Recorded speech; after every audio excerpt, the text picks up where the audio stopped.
Friends, welcome back. I'm glad to be back. Glad to see you guys again. John, Jim, super pumped to see you guys. I missed you last week. I got to watch it, but I couldn't talk. It was torturous, to say the very least. But so today we're going to dive into this, as I like to say, the sticky fingers thing that's going on in baseball right now, with a little extra grip that the pitchers are trying to get, which, I don't know, maybe that has something to do with why there's been, 6 no-hitters already this year? We talk about, looks like Saquon's working his way back there in New York, but the beginning of the year is looking questionable. So what are the Giants going to do? Are they going to, is Daniel Jones going to be able to take the reins of that team without an elite running back? He couldn't really do it last year, but we'll see. We've got canceled minicamps already. Soft teams canceling minicamps because they've accomplished what they need to. So we're going to talk about that. And then last, we're going to update all of our teams on what's been going on in the OTAs. A lot of experience for the rookies. And I don't know about the Giants, to be completely honest with you, but I know the Jets, a lot of Zach Wilson, Elijah Moore connections going on. I'm sure Mac Jones is getting some love down there. I'm curious to hear some updates there with what's going on with the Cam Newton battle. And then we'll see what's going on with your new wide receiver there. So with that, let's start the show.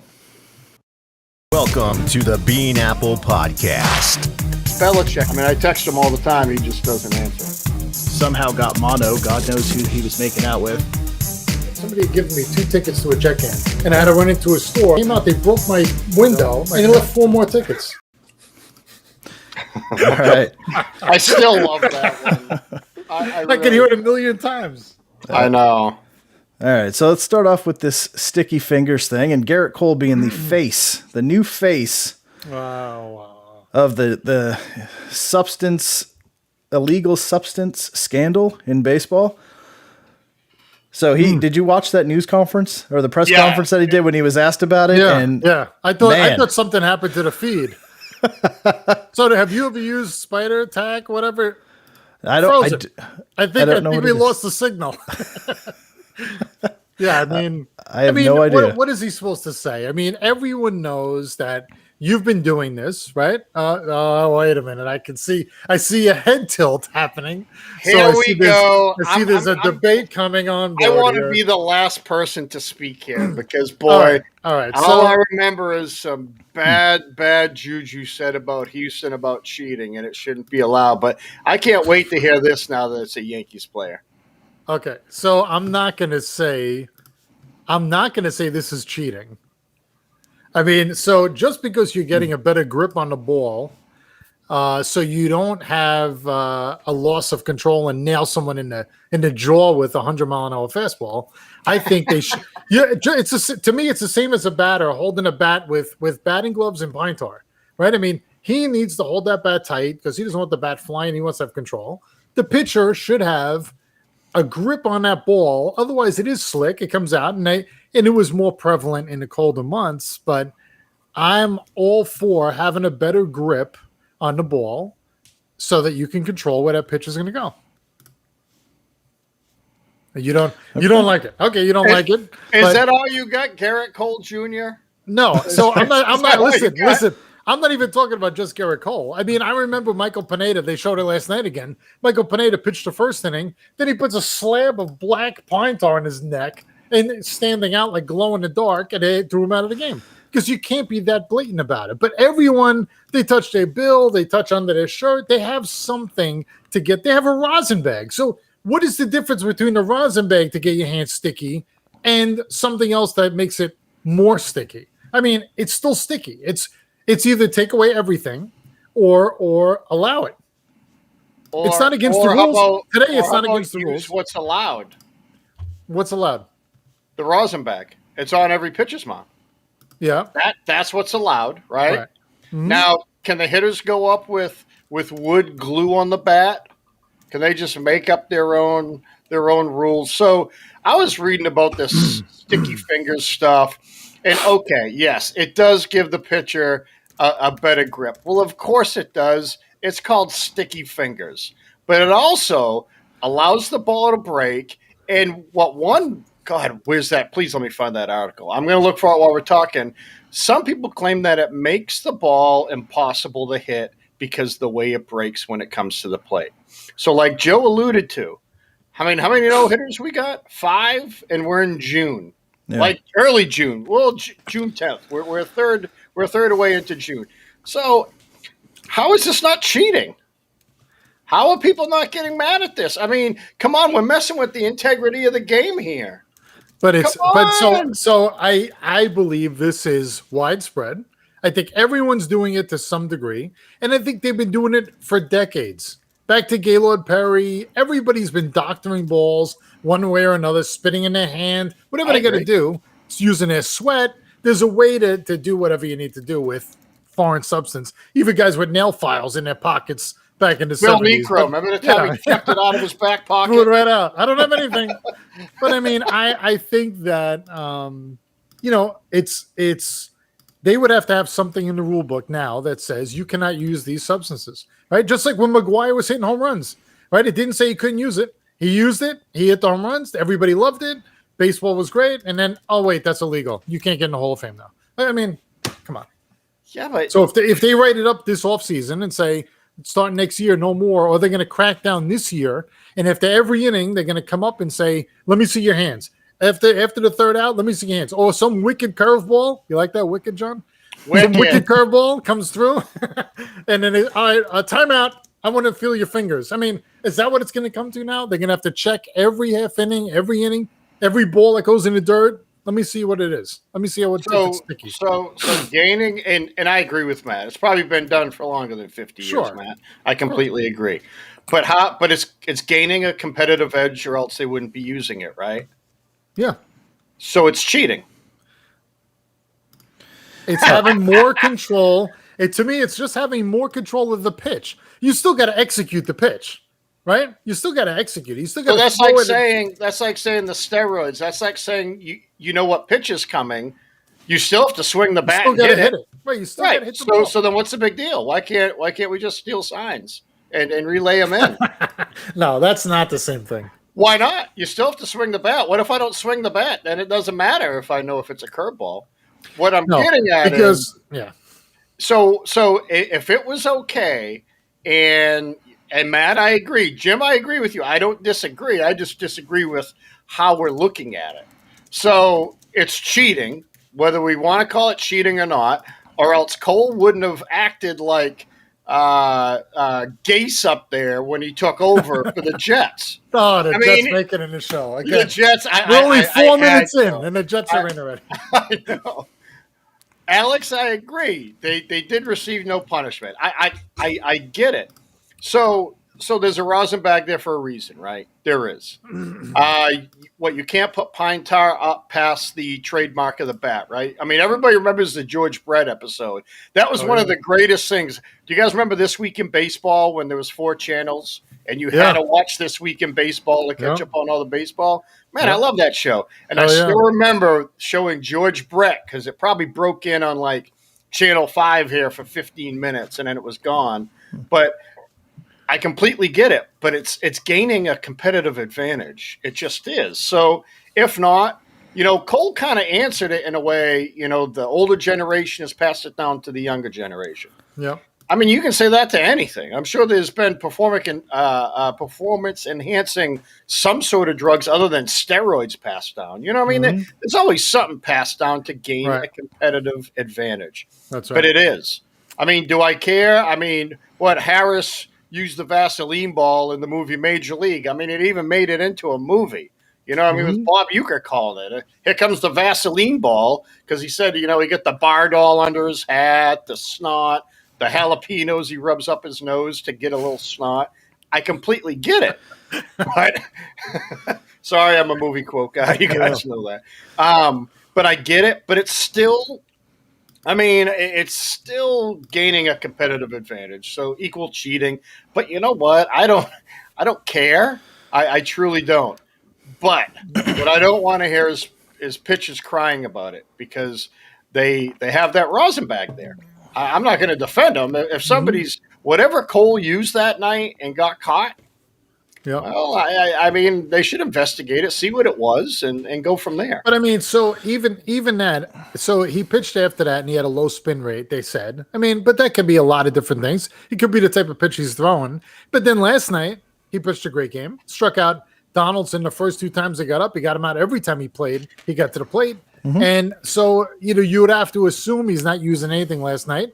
And he was just as dominant as he always is. So then, He also threw would they say 3 of the 5 fastest pitches that he's thrown in the last 2 years or something like 100 that. miles an hour. Yeah, 2 of them over 100. Yeah. Yeah. Yeah, but even the great ones look for that advantage because you know what? Right. The great ones always aren't going to be great. They're going to need something to fall back on. Yeah. So let me jump in and ask the question of you said they got the rosin bag, right? But what is the rosin bag? It's basically what chalk, right? Foreign substance.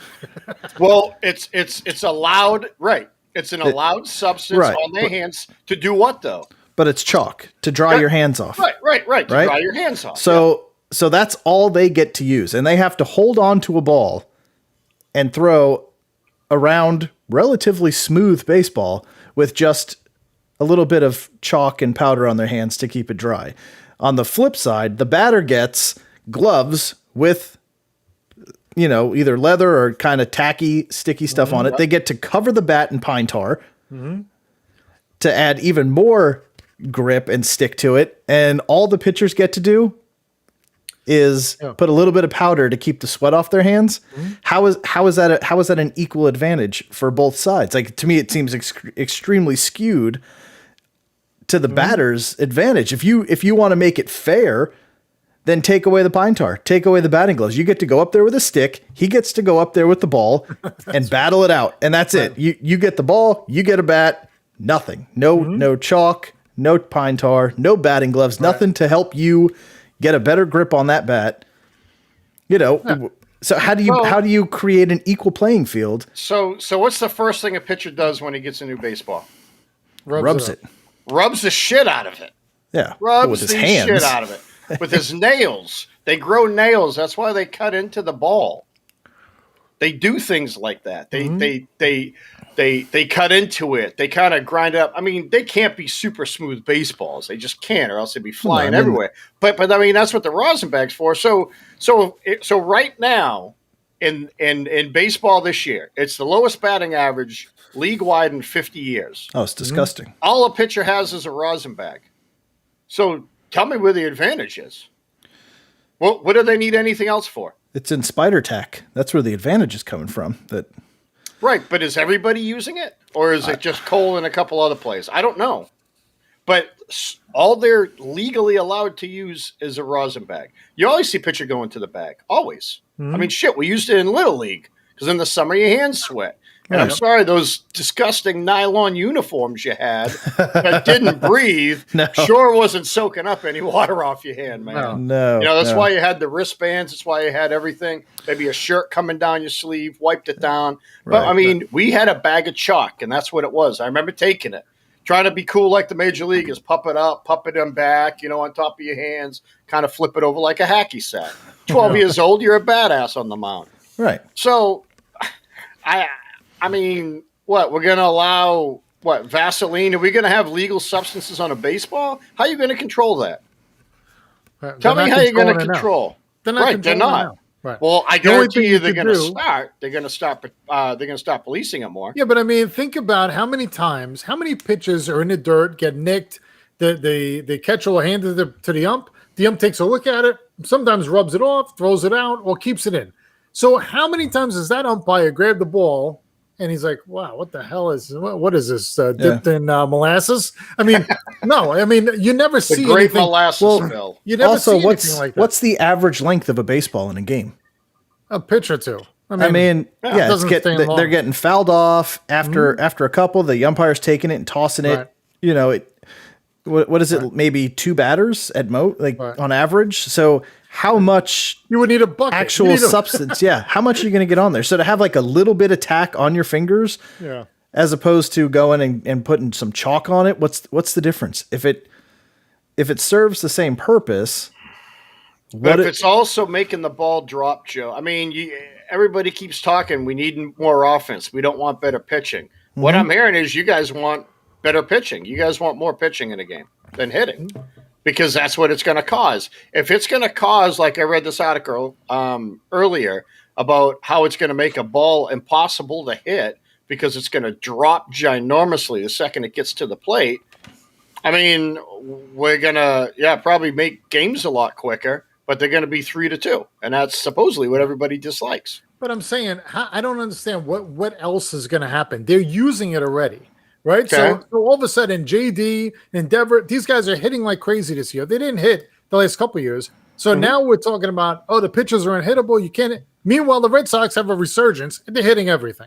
So what? I mean, it's not everyone's. It's not like the whole league is Red not Sox hitting. only have like 2 guys over 300, though. I mean, But I'm saying, but you're hitting. Right, I mean, all of a right. sudden the long ball's back for, Right, Yeah. but league-wide, the data is showing the lowest batting averages in 50 is. years. yes. But Garrett I Cole agree. does also have 3 losses on the season, so it's not like he's unhittable Right. with what he's doing. So And don't get me wrong, I don't think Garrett Cole is the pitcher he is because of this. I'm not saying that. Right. What I'm saying is it's going to give a competitive advantage to anybody, especially somebody like Cole or DeGrom or Bauer, the other guy up in LA. Scherzer. I mean, all these top-notch pitchers. I mean, they're going to kill it, and then it's going to make average pitchers look like them, and that's probably why you're seeing some of the no-hitters, some of the low scores. There you go. Micah, I completely agree with you. I mean, trust me, I absolutely love the steroid era. That was the best Blow 'em time in up again. baseball. Brought it back. Blow them up. In fact, Blow those guys up. the contracts they're making now, they should thank the steroid era, because if not, we'd be watching lacrosse right now. oh God. Yeah. Well, we're heading that way with the way things are going. But Right. yeah. I don't know. I just think that my only argument to it is and kind of like you guys say, like, just hit better, right? Like, Yep. you're a professional hitter, just hit better. But if you're going to let batting gloves and pine tar be on the bat for better grip, why can't the pitcher have something to improve their grip? That's, like if they wore a stickum glove out there like the NFL guys wear, would they be allowed to do that? Can you know what I mean? Like the wide What receiver advantage, gloves. You So- catch one-handed now.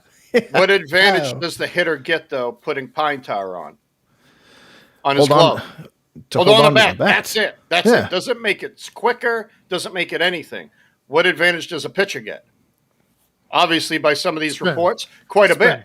Yeah. Yeah. So again, a competitive advantage. If it was balanced to where a batter was using pine tar and it helped them see better, you know what I mean? Some crazy shit like that. Whatever. I get it.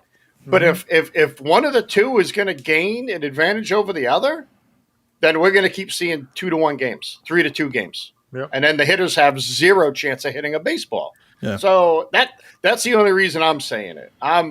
They get a rosin bag, they can cry all they want about balls slipping out. I'm calling bullshit. They've probably been using it forever. Babe Ruth probably used it when he was pitching. Ty Cobb probably used something. Probably molasses, Jim, because they use molasses and everything. That's you right. know what I mean? Or some butter or some crazy. They probably figured out butter and molasses creates a pine tar. I don't know. That's why Babe Ruth was so fat. Yeah, he's just he was licking his licking his fingers after fingers. every pitch. He's licking the ball. And that's where licking your fingers became a thing, because they all saw Babe Ruth licking the butter and molasses off his fingers. Like, if you lick your fingers, you get better. Yeah. And I can hear you getting fatter. There you go. There's the history of baseball. Just solved one of history's mysteries. Yeah. So on the bean apple. So do you guys remember, like, I don't know, 3, 4, 5 years ago, there was a play, I want to say it was the Cardinals. It may have been one of the Molinas catching, and the ball bounced in the dirt and got stuck to his chest protector, and he couldn't find the ball. Yeah. What was on that ball? Not dirt from home plate. I'm guessing molasses and butter, Jim. Peanut butter, I think. He- He stood and spun left, spun right, looked up, and that ball never moved. Stuck like glue to his. Right. The Come old on. Velcro and no baseball. one said, "Wait a minute." The umpire, nobody stopped the game. How can the ball be stuck to his chest protector? Right. What is that? Velcro? Is that a Velcro ball? What is that? Velvet? That's beautiful. Velvet. Beautiful. I mean, how didn't they then say, hold on, we got to look at this. Something's not right here. Gravity would make this ball fall down. I mean, Right. what is going on? Typically, yes. Have a good one, All right, Alex. Alex. Thanks No, for joining that's- in, brother. That's a really good question. Right. How didn't they investigate right then? I can answer that. The same didn't want reason to. why they knew everybody was doing steroids and didn't do anything. They didn't want to. They didn't. They don't want to. Trust me.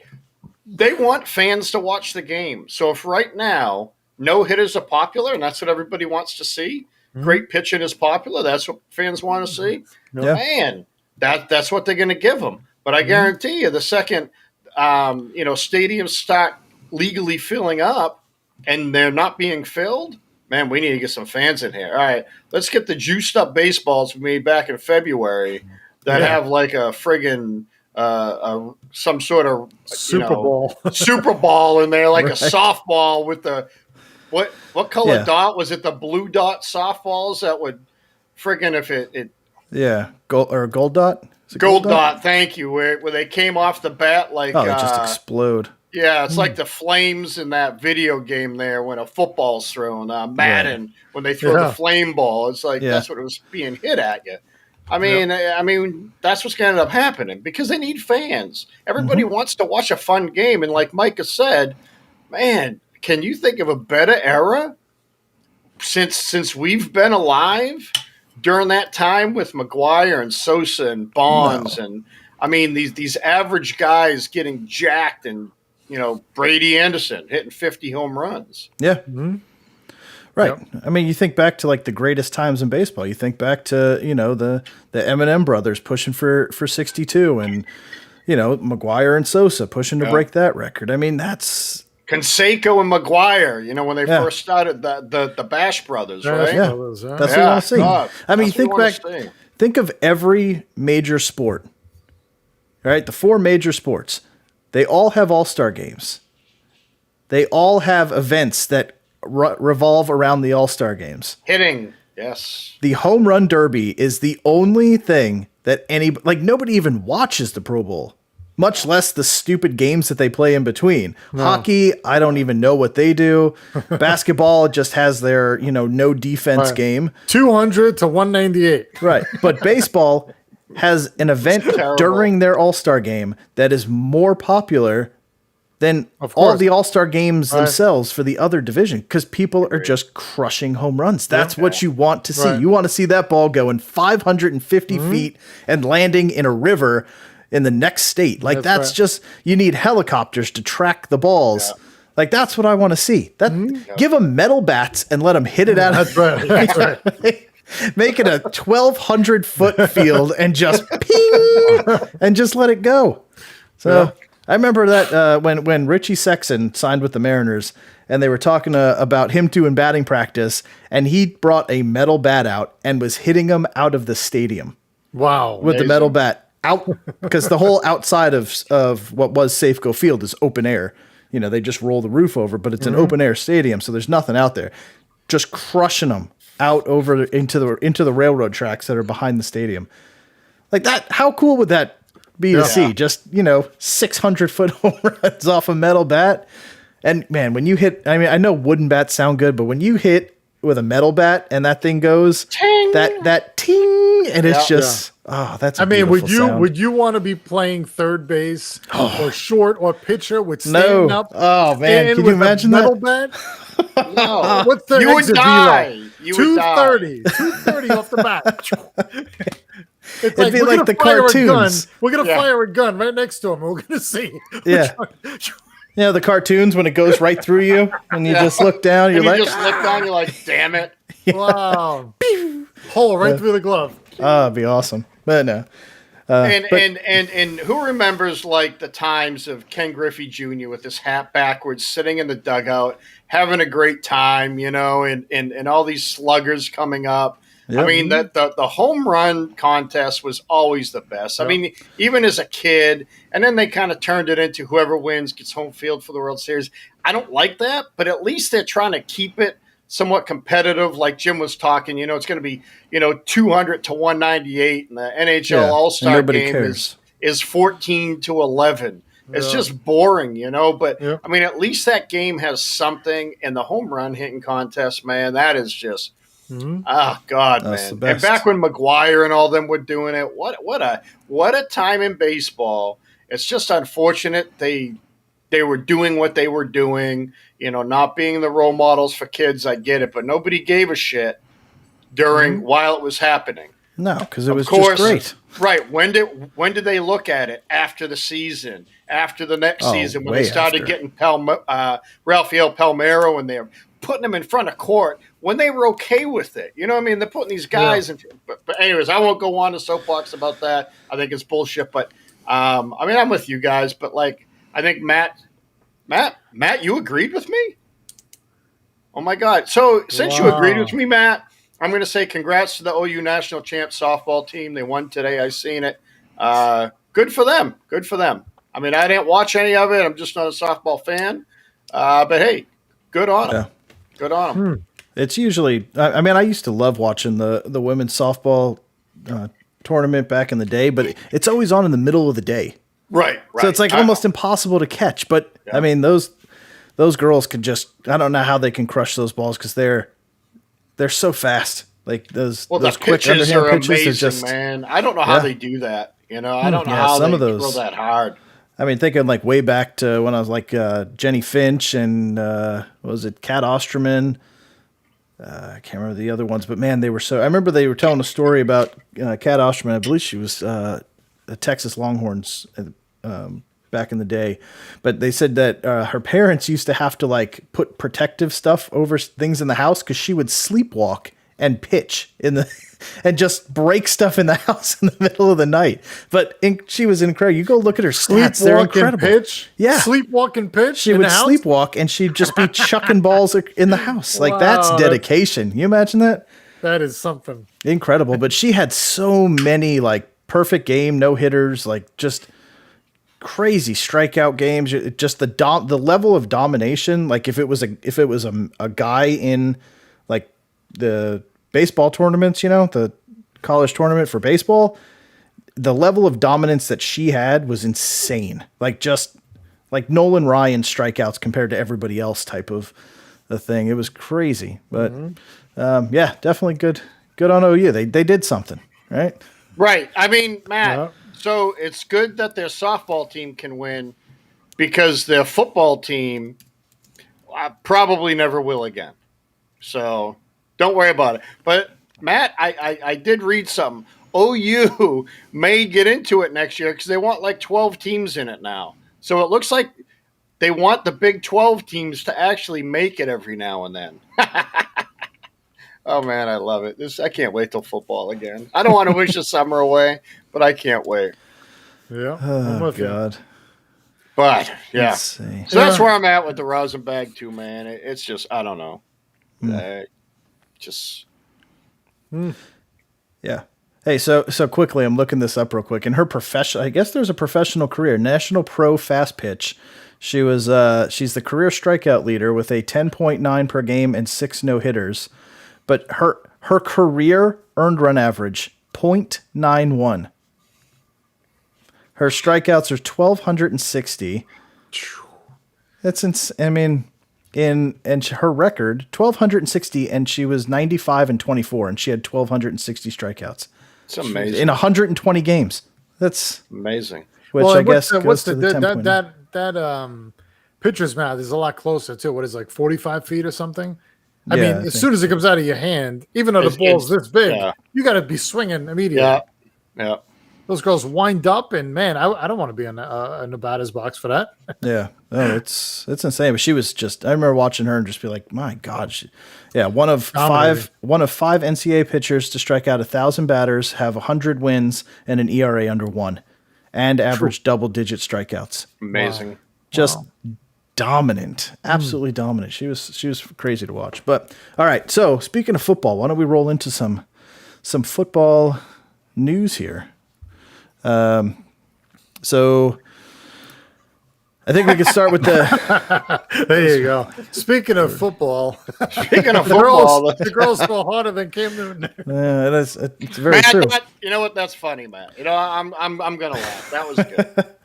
Yeah. So we got OTAs starting, right? Mini camps, voluntary mini camps, and then they're rolling into the mandatory mini camps. So if you guys didn't see this, there was the Texans, the Colts, the Eagles, and the 49ers have canceled their mandatory mini camps. So the 49ers, I think you're saying that was due to more injury stuff. Injuries. Three guys. Well, they lost 3 starters for the year, right? Yeah. Season ending. So, okay, you get that. But, I mean, if it's going to happen, it's going to happen. It doesn't matter, really. You can't predict when somebody's going to get hurt. San Francisco's just got really bad luck the last year and a half or so. God. But those other 3 teams are 3 teams with relatively new quarterbacks. And I don't even know who Houston's quarterback is. That's why Houston stopped, because they're like, oh, we have nobody to hike the ball?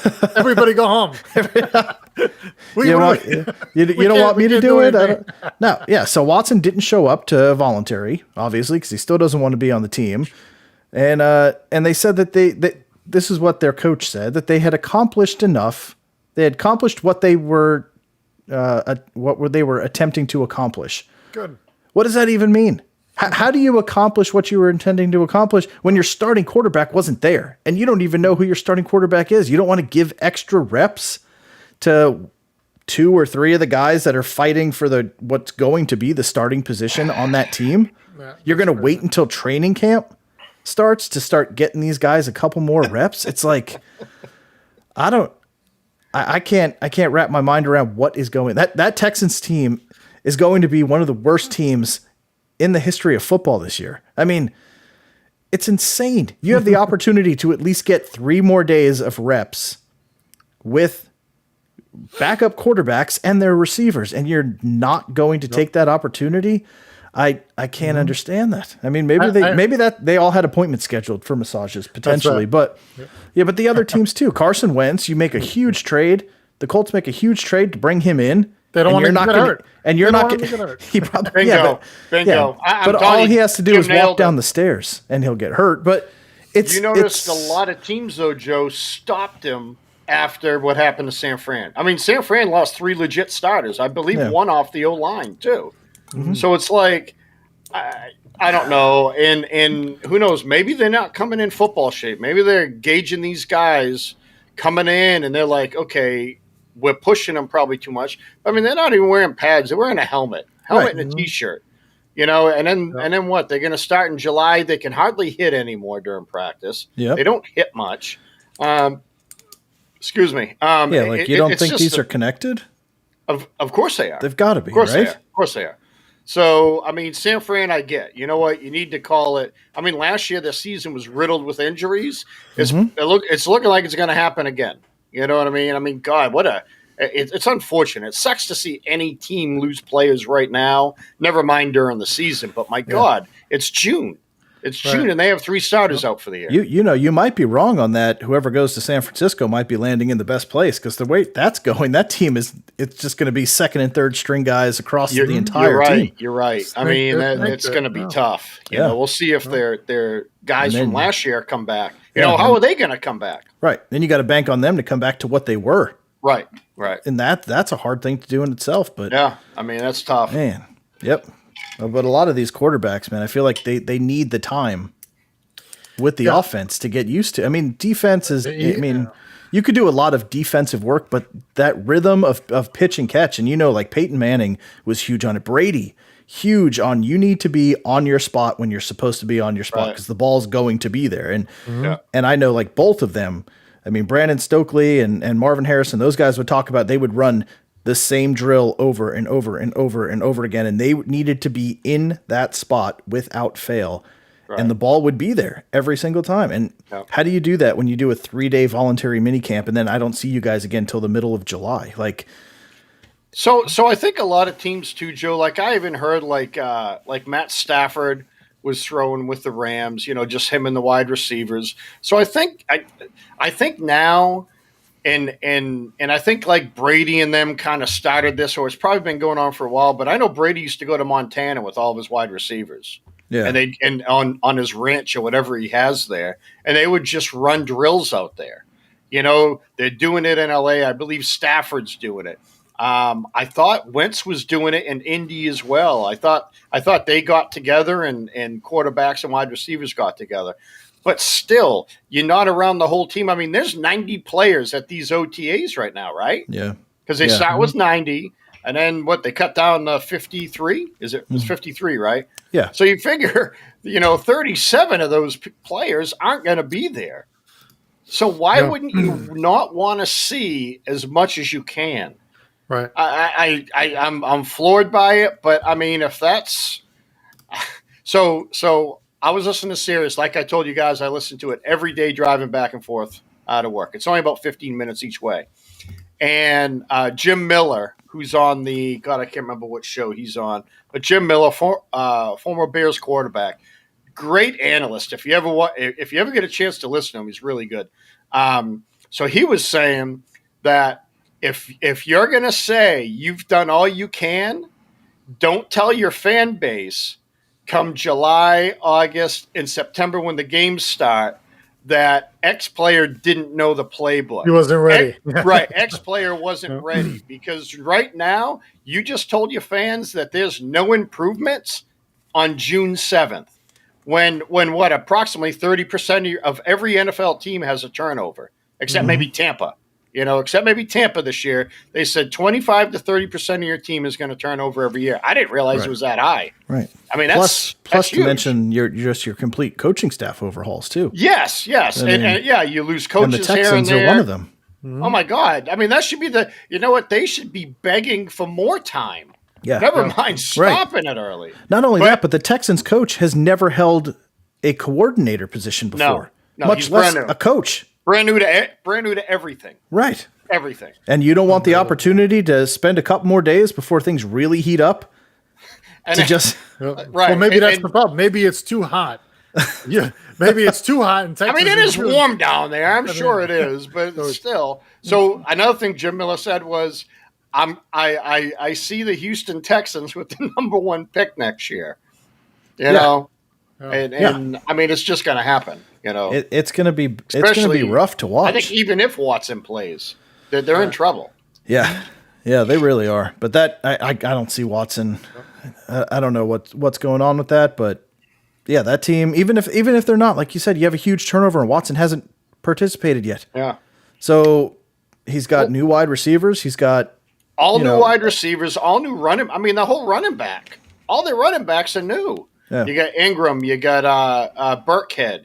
You got. I think they still have David Johnson, right? Yep. Yeah. Okay, so he's a carryover, but there's another one too. There's another running back they have, and then wide receivers coming in. You lost Fuller. You lost Will Fuller. That was your big guy. You got an aging Brandon Cooks. Yep. And Kiki Cutie, who can't stay healthy to save his life. I'll tell you what, if he could though, I mean seriously, if he could, my God, a lot of potential. Oh, tons of potential. Let's see. So we're looking at sleeper for this year. If Randall Cobb. I forgot about the. They did pay him a lot of money. And Philip Lindsay. I mean, they got good pieces on that team. They really do. I mean, they got Marcus Cannon on the line. They got Tunsil on the line. I mean, Britt is a great center. They don't have a bad offensive team. The defense is going to be an absolute train wreck. But. Yeah. Oh, wow. Yeah, that's absolutely. So it's going to look like last year. They're going to probably lead Kansas City, 24-0 in the second half and lose 48-24 again, or whatever it was. Yeah. Well, but yeah, I don't know. We'll see how it plays out. I just feel like if you're taking over a new team, you got to put the time in. There's no way that team is that dialed in at this point that there's nothing left to accomplish. Like there's no way that team cannot improve any more than it currently is right now. Yep. And if that's the case, if this is as good as that team can be after a 3-day voluntary minicamp, boy, you better start scouting quarterbacks because you got the first pick in the draft for sure. So, and I wonder why they're having a hard time selling season tickets. I wonder why. Can't imagine. So I mean, I get it. Create attainable goals, but don't create a goal that you can attain in a day. Right. With mediocre effort. You know what I mean? Yeah, their goal was participation. Right. That's what he was saying. Is like we wanted to have like 70% of the team here. Right. What kind of goal is that? Put them to work. Yeah. Great, you guys showed up. You want to be on the team. Right. That's it. Right. They wanted to accomplish taking attendance. Yeah. Did you give them a certificate or a nice you guys were an all-star attendance award. Here you go. Here's your award. You were an all-star at the 3-day voluntary minicamp for the Houston Texans. Yeah. Just insane. So Really let's talk about a potential Super Bowl team now. So the Patriots, right? so Hightower's back in the middle, calling the defensive plays. Potential Super Bowl back team. There looking like Hightower. You got so Sir Cam Newton. He gave Matt Jones his nickname, Mac and Cheese, baby, all the way. I love it. Probably because he's built like Brady. Micah, enough of that shit. Micah, you're a Cowboys fan, right?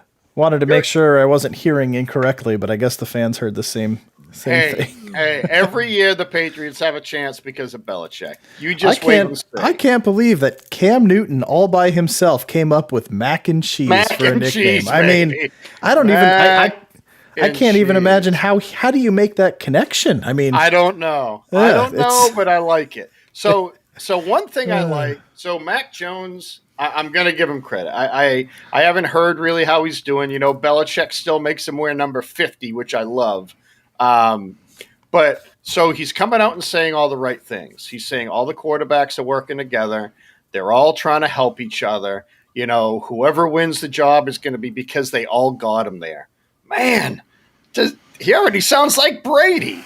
I'm not comparing him to Brady. Time out. I'm just saying he talks just like him. He has the body like him, probably even worse. I mean, God, you see that picture of him with that cigar in his mouth. Oh, please. All the way. Hey, Micah, Dallas is playing New England. If you're back in the States at that time, fly on down, man. I'll go to the game with you. So we're getting our defense back. You know, quarterback still scares me a little bit, of course, because it's a lot of unknown. Hunter Henry got hurt today, but I mean they taped up his ankle and he couldn't go anymore, so it can't be that bad. You know, it's way too early. I'm not even going to guess how everybody's doing because Belichick isn't going to let you know anyways. I just like that Jones is coming in, saying the right thing. All four quarterbacks are working together. I don't know if that's good or bad. I don't know. I mean, we got Hoyer, Stidham, Jones, and Newton probably in that order for what the starters are going to be like, and we'll go from there. So, right. So which one of those guys will be on the Jets opening day as a backup or starter? On the Jets. I don't think any. And I was thinking about who the Jets are going to pull in. Who are they going to pull in for a quarterback? And I came up with it today, Joe. Okay. And he's won a Super Bowl. Are you going to say Nick Foles? Nick Foles. Okay, because they're going to have a decision to make. They are. I mean, you're telling me they're going to keep Dalton. I mean, Dalton's a starter right now, right? Yeah. So Foles should be the backup because what's his face? Fields hasn't even, you know, I mean, he's gone to probably 4 practices so far. We can say how good they look. That's irrelevant how good they look right now. It doesn't matter. It's not game speed. It's not guys blitzing at you. Sooner or later, though, and I think it's going to be sooner, they're going to clear up a little bit of that quarterback room once they see what they need from Fields, and Nick Foles will be the odd man out. I mean, it's just going to happen. Unless Dalton gets hurt, and then they'll keep Foles, but whatever. So now, I mean, Foles isn't he's a good backup. He is. I mean, God. I mean, he didn't win a Super Bowl. I mean, Wentz didn't win the Super Bowl. He did. He went on that sick run. Yeah. So, can he mentor? Can he teach? I don't know. I mean, you've never heard anything bad about him as a locker room guy. So, you know, kind of the same build as Wilson. So it's like, I mean, who else is out there? You know what I mean? I mean, seriously, who else is out there? Who else is a viable player to play? You know, Rick Mullins. Never mind. Just Mullins. Yeah. Right, but why hasn't anybody gone after that guy? What's I he don't know. asking for? 10 million? I I mean, honestly, it has to be the money. don't know. And I mean, I can only imagine that they've got to move. They've got to move Foles because from what I'm reading too is Justin Fields is looking good in minicamp. Yeah, I heard that too. So That's why I think it's going to be sooner than later. yeah. And what are you going to do if he's looking good enough that you could put him in there? I mean, you can't. We all know Andy Dalton is not anything special. So if Fields is even at the level of competition with Andy Dalton, put him in. Right? I mean, I don't see Fields starting, though. I think you see Andy Dalton starting. I think Fields will be a backup. They'll move Nick Foles. I mean, for what, 4 games, and then Dalton's not going to win. You brought Dalton in to try and win, right? I mean, you did. Now, when he took over in Dallas, that team was already kind of a train wreck. I mean, it really was. Yeah. But look at the weapons in Dallas, and he still struggled. Yeah. I mean, Dak was putting up monstrous numbers. Yeah. But even Dalton got hurt last year. I mean, it wasn't like he was healthy all last year either. So, right. No. But I don't know. I think you'll see Dalton starting unless Fields just absolutely Russell Wilson's it, and he just like, you know what, this is going to be my team from the start. Yeah. And Dalton knows that anytime he's going to be a backup. But you know what? $10 million to chill? Ah, shit. I'll go be a backup. Right. I don't have to have surgery this I'll be season. your dog, man. Would he be the backup? Foles comes here. Would he start week 1? And for the Jets? So. Yeah, for the Jets. If he can't beat Andy Dalton, I can't see them even wasting their time. I don't think they're going to give him a chance, though. I don't think he's going to get a chance to start. No. I think he'll be gone. And really, by the time, I mean, you mean in New York, right? If he comes to New York, will he start? Me? Is that what you're talking? Yeah, Jim. Yeah, I think if him or Mullins come here, I think both of them have played. Right, they both know what the game's about. They've played well. Mullins played well in Giant Stadium against both of our teams last year. Yeah. Why wouldn't he be the starter and let the kid learn? Come in after game 4, game 5, whatever. He doesn't need to start game 1. So, what would be the benefit of Wilson starting game 1 with an inexperienced O-line, a rookie running back, a very young team? Micah, this is why I've always loved you, bro. We think so much alike. I was starting to respect him after that Patriots potential Super Bowl laughing comment, but now out the window, completely out the window. No respect. That's awesome. I don't know. I mean, what they're saying. I mean, Zach Wilson. He's had some outstanding showings, and he's had his rookie mistakes. He's had some bad passes that he's made, which you expect. I mean, he's not going to come out and be exceptional out the gate, but they did say like some of his touch passes that he's made have been really nice. And the really promising thing with it is his connection with Elijah Moore is already really good. Like they say the two of them look like they're completely in sync right out the gate. So that's encouraging. And your old boy, John Braxton Berrios that you gave us, they're saying he looks phenomenal. Every time he's just open, like coverage cannot keep up with him. And we've seen him, and you said the same thing. He is fast, like Wes Welker primed fast. And they haven't been able to really utilize that. And I'm really hoping with this coaching change and the amount of play and run that he's getting in training camp that they're going to open that up. Because him and Elijah Moore with their speed, man, that could be really tough. Crowder's still not in training camp because they're working his contract because it's $10 million. And, you know, I want him to stay there. But if you've got Berrios and Moore, those are both slot guys. So you need 3 of them? I don't think so. So, but yeah, Wilson's looking good. Herndon's still dropping passes. He had an interception today on a drop pass. So I don't know what's gonna happen there. But and this is kind of where I'm going. And Mims isn't doing shit. Mims isn't doing anything. No. So Mims is fading. So you're saying Wilson's doing well against the Jets defense, right? How good is the Jets defense? And I'm not even trying to be a dick right now, but I mean, I just think it's so dangerous for him to start on that team right away. Yeah. I just think it is, man. You can destroy him within 2 years. I mean, they were saying everything That's about. what they do. I know, but why not change it? I mean, don't they know. destroyed Darnold. We're going to see what Darnold can do in Carolina because Carolina's all in. They passed up on a quarterback when they could have drafted their future quarterback. But Right. for whatever reason, they feel that Sam Darnold is the guy. Why? I don't know. I don't know what he's shown, but whatever. I mean, all it takes is one team to say, we can use that guy. But, I mean, they also have some pretty decent weapons in Carolina. So what's going to happen now? If Darnold goes nuts, they start Wilson, he starts off terribly the first couple games. I mean, what kind of confidence destroyer is that? Yeah. And, yes, the Jets are going to play better football. Again, they're not going to win a lot. I think they're just going to be a little bit more competitive. So he's going to be getting killed all game. He's going to be getting sacked. Yeah, he has great timing now. But when you're blitzing 7-8 guys – because you can, I mean, let's see how he reacts to that. And I think he's good. I mean, in college, that's all we have to base on, right? So he was good in college. Right. Man, why start him out as a starter? I mean, if it's to put, butts in the seats, I get it. But, man, you're going to, unless he pulls like a Justin Herbert type, and he's not on the same team as that guy, I mean, Chargers had a good team last year. So not statistically, but but were offensive weapons, proven offensive weapons, and a good team. I mean, they have a good defense. You're right. Record wise, they suck because they underachieved, I think.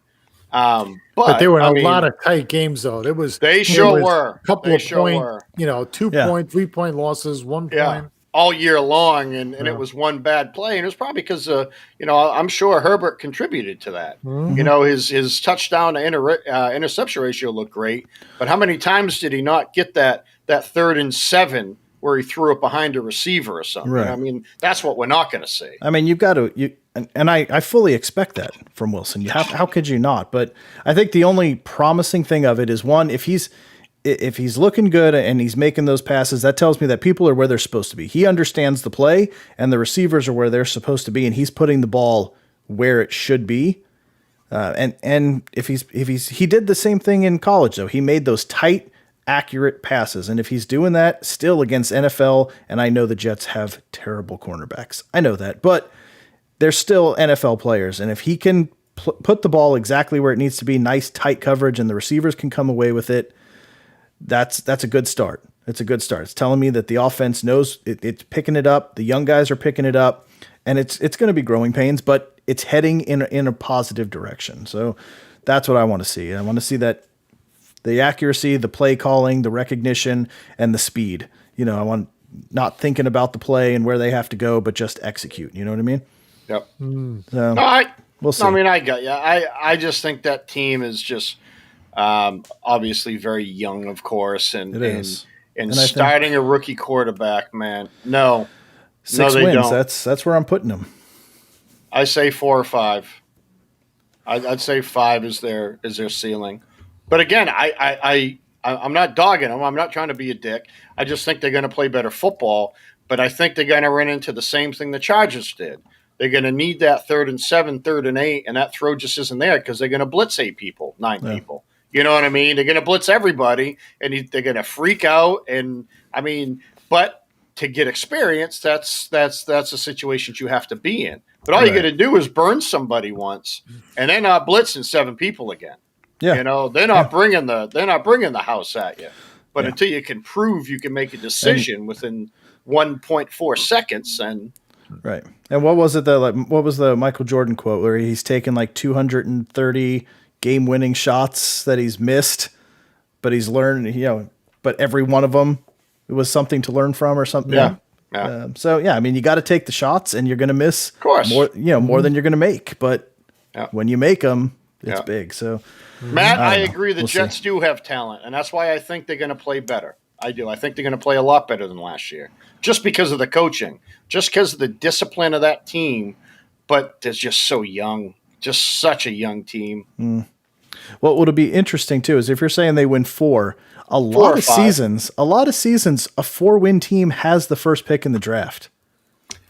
Yeah, but You know what I mean? Not yeah, with the but Hugh- Texans. now Not with with- the Texans. Not with Houston, but how ironic would it be if a four-win season is enough to get the first pick of the draft and the Jets have their quarterback? That would That'd be be crazy. oh god, that would be the worst. That would be the worst. No, I'm willing to bet that they could take another O lineman, and then boom, there you go. That may be the one piece that they need, picking at 1 or 2. You know, now you don't have to draft flashy. You know, you got Becton. You also grab the other kid from USC, and then you put another guy in there that you can keep for 5 years. Right. There you go. Well, also There's keep your in protection. mind 2 first-round picks again. So Right. you know, we'll see what the Seahawks do. Hopefully, if there's a team that needs to get hurt and underachieve, it's the Seahawks. But For you, yes. we'll see. For But you know what? Also adding a Jamar Chase type of player that I don't know wide receiver class this year, what this is looking like. But if you get a player like that also, that would be nice if you're picking where you're saying, and everybody's expecting 5-6 wins. If that's what they end up with, that's a top 10 pick. Absolutely. If you pull out a true number 1 wide receiver to go there with Moore, with Mims, with Corey Davis, like that's a nice piece too. And they've got the parts and pieces to move it. If Sam Darnold sucks, they got the Panthers' 2nd round pick. That could be a very high pick again. So you could have 3 potential top 35 picks. Yeah. If Sam sucks like he did in New York the whole time. If you got 3 picks in the top 35, that team's getting a whole lot better. Yeah. O-line, defense. Find 2 pass rushers. I mean, honestly. Or a corner. They need Or a corners. corner, yeah. Find a top corner or the top safety in the draft in the 2nd round. You know what I mean? Draft because they're drafting smart. You know, they really are. They're drafting smart. So I can't even believe I'm saying that about the Jets, but they are. I mean, No, I like this. Keep going. Keep going. Doesn't always mean they're going to win. Like I said, they're going to win 5 games. And next year, well, later this year when we're talking about it, you can be like, damn, John, how do you know? I'm like, because I predicted the Patriots won the Super Bowl, and look where they are. They're in the Super Bowl. Oh, God. What did he have on it? Just went out of hand there. Not very good, Jim. In fact, speaking of odds, I wanted to bring this up. So DraftKings already has lines out for next year's opening week. I can't. I love it. I'm going to start betting football here in June. Wait, for Patriots this are season? underdogs. Yes. Okay. Yes. I want to say the Patriots are underdogs by 2. I think is that what I see? Oh, come on! It left me. Well, who do they open with? The Bills or the Dolphins? Miami. Where is it? Darn it! I lost it. I mean, I feel like 2 is probably generous, Yeah. right? That's a home game too, right? That's probably why it's 2. Yeah, That's it's probably a why home it's game. 2. That's why it's 2. They're not going to give you 3. They're not going to give you 3. No. Nope, not on that, because we don't know what they're going to be. So I think they're too scared to do it. That's a very nice transition. That's a good question there. So is Daniel Jones going to be the man? That's the question of the hour here. I mean, Judge is committing to him. Judge is saying he's the guy. He's our quarterback. We don't want anybody else. But the question really is Barkley. Barkley, they're saying, is not going to be ready for week 1. I mean, is it going to be week 4, 5? I have no idea. So it doesn't look like we're starting a season with him.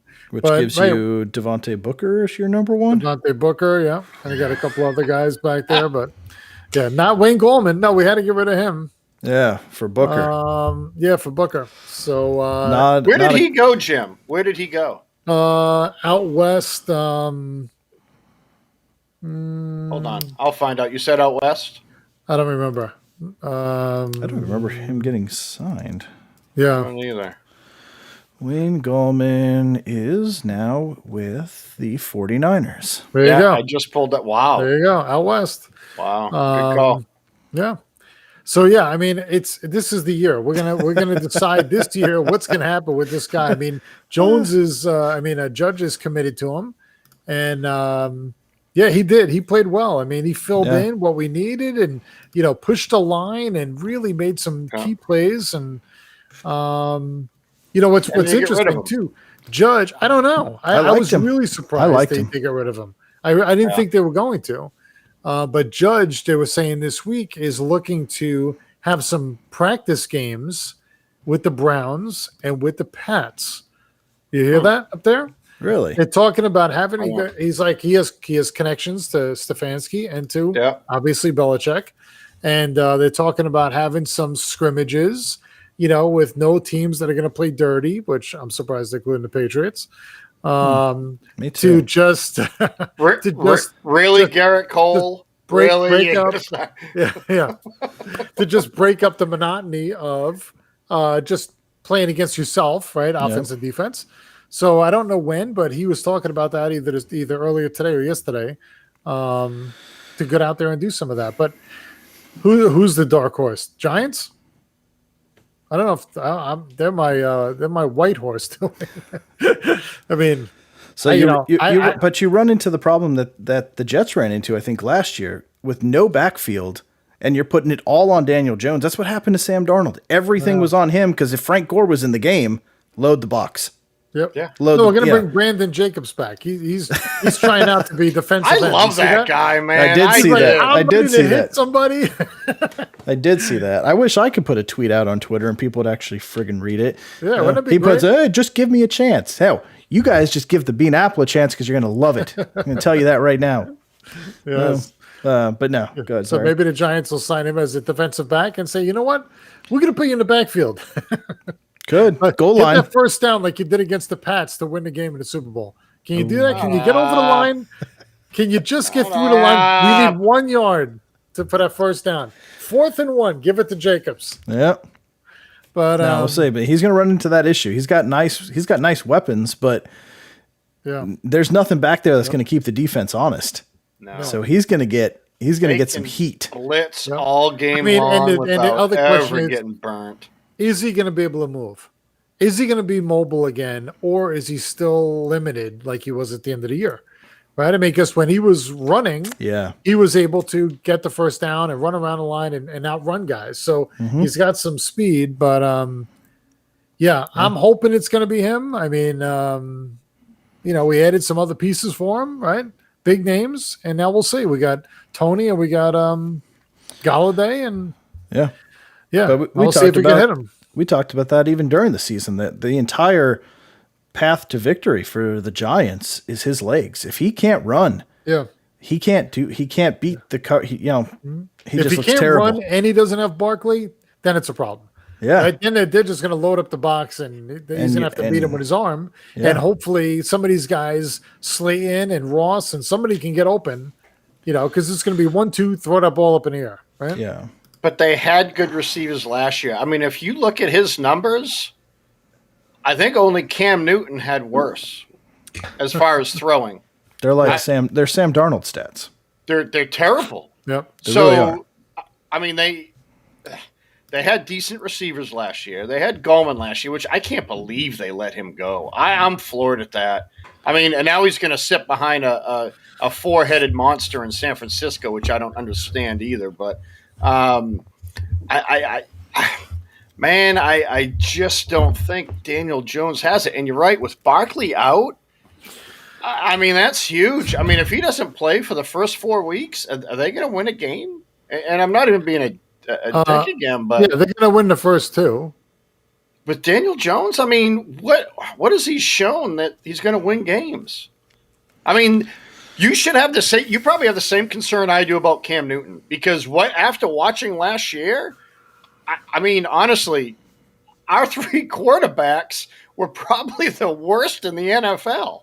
I mean, think about it. We had by far probably the 3 worst quarterbacks in the NFL last year. Yep. It was terrible to watch, and I'm not going to count Andy Dalton because they were all backups. I'm talking our starters. Were terrible. Yeah. Terrible. Right. I mean, look at the receivers we got there, and then Ingram in the tight end. I mean, we got Rudolph from Minnesota. I mean, you think we're going to have some guys that what? Garbage. Okay, come on. Numbers wise, he's not. I mean, I'd rather have Ingram, to be quite honest. I don't even know why you signed Rudolph. Ingram drops a lot of balls too. Rudolph holds on to him, so maybe he'll teach him how to close his hands and catch him. Yeah, maybe. But I mean, all of our teams have the same problem. So what's going to get better? Well, I mean, the Jets have a new quarterback, so right. But I mean, more for me and Jim. What's going to get better? I mean, both of our quarterbacks are going in as starters right now. Right. Well, I mean, so the O-line, right? We got another year together. Solder's back. Last year, our O-line was horrible, right? And it was their first year together. Nick Gates at center. I like him as a center. He's fiery. He reminds me of the kid down in Tampa, that center where he's in your face the whole game. So I think, with the guys they have on a line in this second year now, I think hopefully they're going to gel. And like I said, with Solder back and then a couple more weapons, I think, we have to. It has to naturally progress in a positive direction. I don't see how it doesn't. And we open against who? Washington? No. Washington's Thursday night. Denver for week 1, which I think we win that game. And then Washington on Thursday night, I think we win that game too. It's at Washington. Who cares? Oh, Washington, actually, no. What we talked about before. Doesn't matter. What are the Giants' home record over the last 4 years? 9-23. Yeah, so they'll play down the Turnpike in RFK Stadium or whatever. So they'll probably lose to the Broncos. They'll probably lose to the Broncos week 1. No, they're not.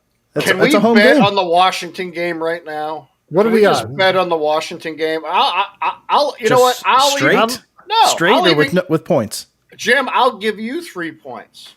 I'll give you 3 points on June 10th, that Washington beats the Giants by more than 3. Okay. Let's see. We're both Northeast guys. So, we can go Venmo, but that's kind of no fun. Let's see. How many? You got to do something fun for the show. What do you want to do, Jim? Like wait. Hold on. I got it. So, the bet will be, if I win, drum roll, I'm sending you a Patriots jersey, and you're going to do a show for 2 weeks, right? You have to wear a Pats jersey. And if I lose, I'll wear a Giants jersey. Send me a Giants jersey. I'm sure you have extras. Yeah. And I have to wear one for 2 weeks. Okay. Cool. Let me write on my phone. It's so exciting. I haven't made a bet in a while. Wow. So the endorphins are being released right now. I'm hitting my high. So the Redskins are going to win by more than 3, is what you said. You get 3 points, and I'll tell you what: if it's 3 points, Jim wins. How about that? If it's 3 points, Jim wins. I'll take it. Let me go to my football bets here on my phone. I'll take it. Football bets, man. Wow. Hey, John, can you send him that jersey that I had to wear in the deed?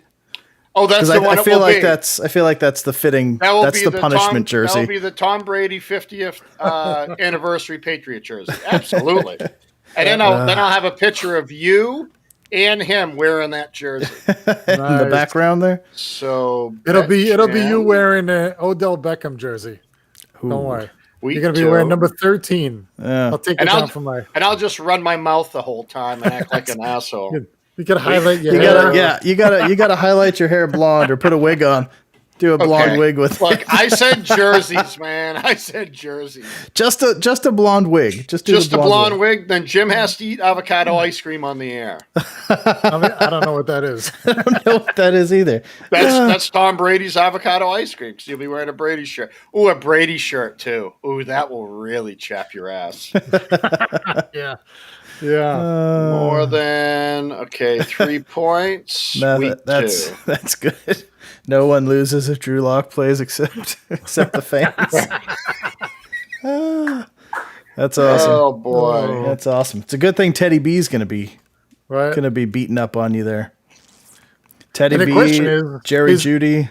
Yeah, is Aaron Rodgers going to be the quarterback of either one of those teams when the game happens? If he's the quarterback of the Broncos, you could forget that win. So wait a minute. We're basing it on who's on the team today, right? Just right now. If Rodgers hits any team, but still on.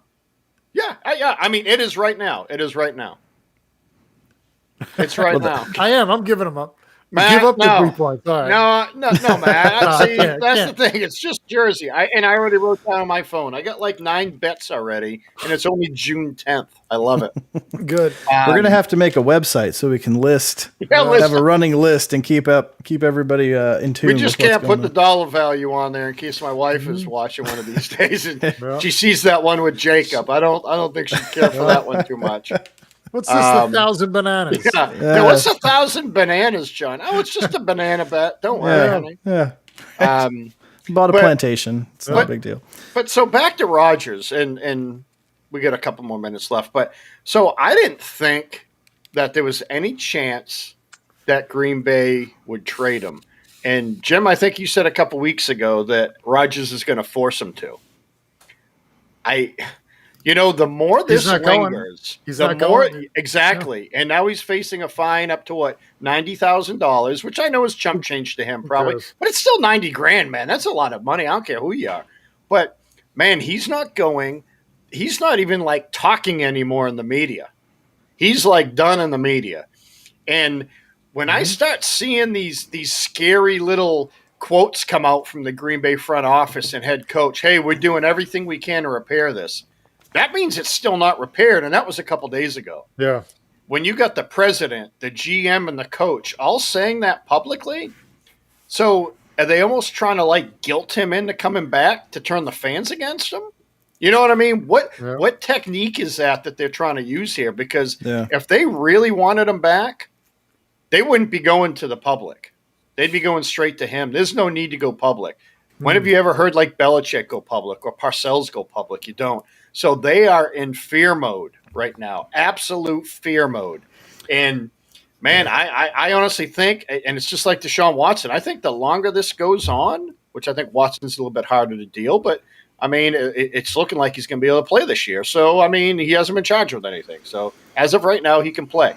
But back to Rodgers, I didn't think I wasn't on the train of him being traded, but honestly, if I'm trading him, I'm not trading him to somebody that he's going to win with. I'm going to be like Belichick and trade him to like Detroit or Cleveland when they suck or somebody like that. Yeah, the Eagles. Carlos was saying Eagles. a couple weeks ago that he has a no trade, right? Oh. Oh, he doesn't. No, he doesn't. He doesn't. have a No, he trade. doesn't. Most football players don't really have. So if the Pack are going to trade him, they're not going to trade him to a team that they're going to play. Nope. No, they're going to get him in the AFC at least. Yeah. Right. But Trade him to Houston. Houston But for Watson. I don't think the Giants played a Pack this year, and he would want to go back and beat them. He's probably looking at what teams are playing in Green Bay this year. How can I come back and play as the? I don't think they trade him to an NFC team like Joe said. That's too dangerous because you end up meeting in the playoffs or something, and then he scorches you for 6 touchdowns. You don't want that. Right. Make him force it all the way to the Super Bowl to play you, type of thing. But Very true. why is nobody else? Why is nobody else on the team saying anything? I mean, no one's. That's saying another anything. like Devontae Adams has got to be has to be beside himself. Yeah. Yep. I mean, the seasons that those two have had, like how betrayed does he have to feel? Like you don't want to be here, like with what we do year in and year out. What do you have? 18 touchdowns last year? Yeah, but they're backing him. Insane. They're backing Insane. him. You got Aaron Jones, who just signed a just big contract to re-signed, go back there. Yeah. These guys are there for him, for Rodgers. I mean, and he's just like, I don't want to be here anymore. Like, Right.